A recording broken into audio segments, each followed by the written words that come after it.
Je dirais les deux. L'IA, c'est une chance pour l'Afrique, clairement, parce qu'il y a eu plusieurs révolutions au cours de l'histoire. La révolution industrielle, la révolution économique. Et cette fois-ci, nous sommes en train de vivre la révolution des intelligences artificielles. Et bien heureusement, l'Afrique est au cœur de cette action-là, parce que dans notre pays, par exemple, le gouvernement a mis en place une stratégie pour l'intelligence artificielle à l'horizon 2023-2027, ce qui est une très bonne chose parce que ça voudra dire que nos pays africains ne restent pas en marge de cette nouvelle révolution-là.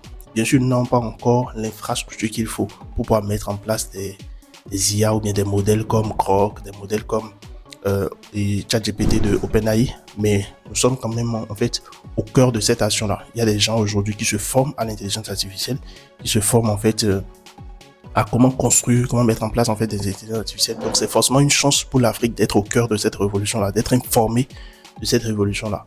Là où c'est une colonisation par contre, c'est que tous les modèles d'IA les plus populaires aujourd'hui appartiennent en fait soit aux Américains ou bien un seul qui appartient en fait à l'Europe qui est Mistral.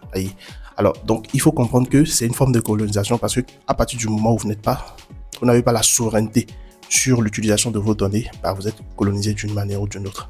Donc, chaque fois qu'un Africain utilise ChatGPT, chaque fois qu'un Africain utilise Grok ou bien Perplexity pour faire des recherches, uploader des documents pour avoir des réponses, il est en train de vendre des données en fait à une société étrangère, à une société qui n'appartient pas.